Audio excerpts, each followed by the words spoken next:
Wow! Kimi, suot-suot nga ba ang shirt ni Paolo? I'm overheated, can hardly sleep at night,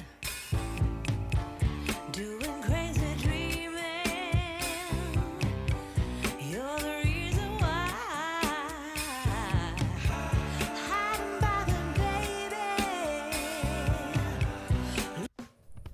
Marami ang nakakapansin na tila daw nang makipaghiwalay ang kapamilya aktres at multimedia idol na si Kim Chiu sa kanyang ex-nobyong si Sian Lim ay nahihilig daw ang dalaga sa mga loose or maluluwag na damit.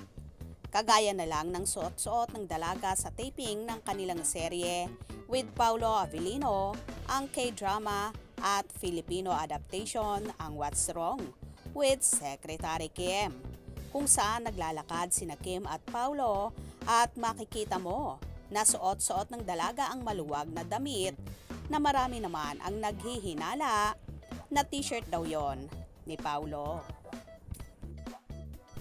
Simula nga nang malimit silang nagkakasama sa taping ay kapansin-pansin na malimit ding magkapareho ang kanilang mga suot na tila ba palaging terno or couples ang suot ng Kim Pao, na ikinatutuwa naman ng marami. Kahit sa ibang event, makikita mo na palaging may pagkakapareho ang mga suot nilang damit. Nag-uusap nga ba ang Kim Pao sa kanilang mga attire?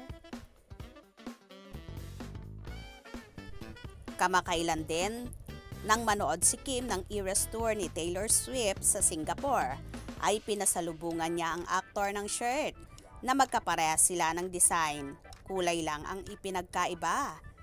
Kay Paolo ay kulay black, samantalang kay Kimi naman ay kulay white.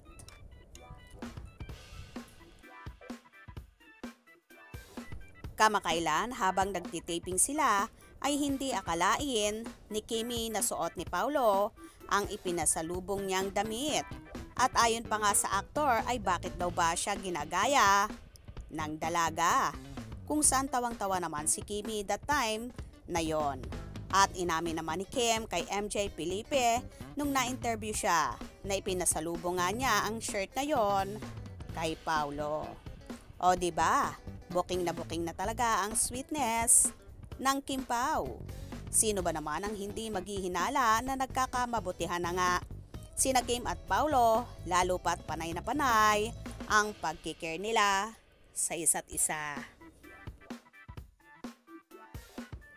Inamin din ni Chinita Princess sa reporter na si MJ Felipe na ilang beses daw siyang kinontra ni Paolo at ayaw papuntahin sa Singapore para sa nasabing concert ni Taylor Swift.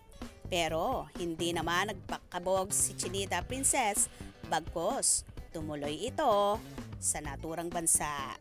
Kaya naman tumutok at huwag na huwag pahuhuli sa mga maiinit na kaganapan. Anong inyong magiging reaksyon sa bidyong ito? Comment below.